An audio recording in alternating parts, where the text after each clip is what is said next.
বাগান শাহে এনায়েতপুরী রহমাতুল্লাহ আলাইহি আফসোস করে একটা কথা বলেছিলেন।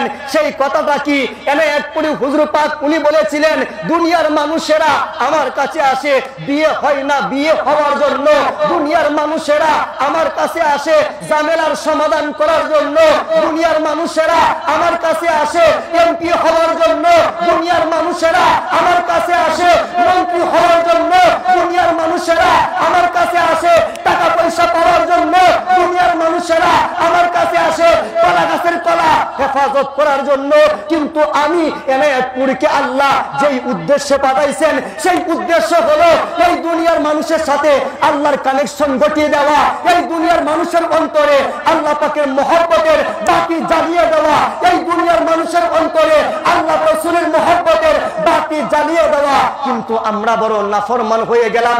ব্যবসার উন্নতির জন্য মুর্শিদের কাছে আসলাম, বিয়ের জন্য মুর্শিদের কাছে আসলাম, সম্মান পাওয়ার জন্য মুর্শিদের কাছে আসলাম।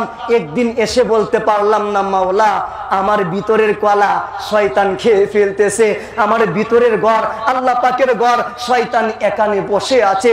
আমি তো জীবন পার করে দিলাম, মাওলার দিদার কোনোদিন পাইলাম না, রাসূলের পাকের ইশক কোনোদিন পাইলাম না, রাসূলের পাকের মহব্বত অন্তরে ধারণ করতে পারলাম না। হে আমার বাবাজিরা, আল্লাহ পাক রব্বুল আলামিন যেই উদ্দেশ্যে আপনাকে পাঠিয়েছেন, সৃষ্টি করেছেন, আমাকে পাঠিয়েছেন, উদ্দেশ্যে পাঠিয়েছেন, সেই উদ্দেশ্য হচ্ছে মাওলার সাথে প্রেম করা, মাওলার সাথে মহব্বতের কানেকশন করা। এই কানেকশন করতে গেলে রাতের পর রাত জাগরণ থাকতে হয়, কানেকশন করতে গেলে রহমতের টাইমে উঠে ইয়া আল্লাহু ইয়া রহমানু ইয়া রহিম বলে আল্লাহকে ডাকতে হয়। এই কানেকশন করার জন্য 5 ওয়াক্ত নামাজের পরে, বিশেষ করে এশারের নামাজের পরে আমার রাসূল আকরামের উপর দরুদ শরীফ পড়ে হুজুরে আকরামের মহব্বতে আপনাকে আমাকে চোখের পানির মাধ্যমে দরুদ শরীফ নজরানা দিতে হয়। এই আল্লাহ এবং রাসূলের কানেকশন হওয়ার জন্য আপনাকে আমাকে 5 ওয়াক্ত নামাজের পাশাপাশি তরিকতের আমল, তরিকতের ওজিফাগুলা করার দরকার আছে না?